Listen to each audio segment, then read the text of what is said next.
مجھے بے پناہ موجودہ سول گورنمنٹ سے اختلافات ہیں، ان کے ماورائے عدالت جتنے اقدامات ہیں یہ سامنے آنے کو ہیں، آج نہیں تو کل، کل نہیں تو پرسوں آنے ہی ہیں۔ پھر اس وقت مت کہیں کہ ہمارے ساتھ ظلم اور زیادتی ہو گئی۔ یہ میں بات کر رہا ہوں پولیٹیکل گورنمنٹ کی۔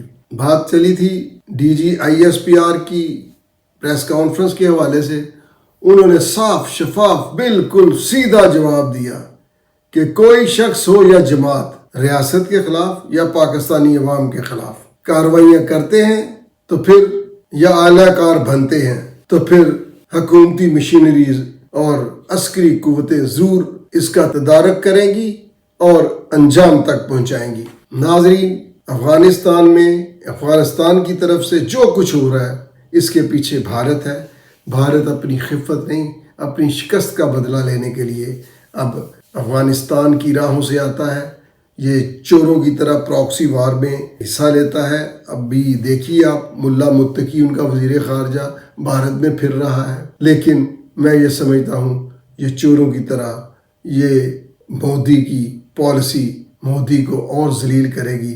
میں پھر کہتا ہوں کہ مودی کی ہار بھارت کی جیت ہے، انڈیا کی جیت ہے، اور مودی کی جیت انڈیا کی ہار ہوگی۔ انڈیا میں 7 سے زیادہ تحریکیں بالکل تیار پڑی ہیں، اور وہاں کے جو حالات ہیں مودی کو ان کی طرف دھیان دینا چاہیے، نہ کہ وہ دوسرے ملکوں کے معاملات میں ایک دفعہ طاقت آزما چکا ہے، اب دوبارہ اس کو منہ کی پھر ایسی کھانی پڑے گی کہ اپنے پاؤں پہ کھڑا نہیں ہو پائے گا۔ تو ناظرین، اگر 3 ماہ میں 900 سے زیادہ شہادتیں ہو جائیں، جن کے تانے بانے بھارت اور افغانستان سے ملتے ہوں، سمگلنگ جن کا روزگار ہو، مافیاز جن کی سورس آف انکم ہو، ان سیاسی جماعتوں کی بھی بات کر رہا ہوں، تو پھر اگر D G I S P R یا ہماری عسکری قوت یا ہماری گورنمنٹ اس کے خلاف کچھ کرتی ہے تو یہ بالکل بین الاقوامی قوانین کے بھی مطابق ہے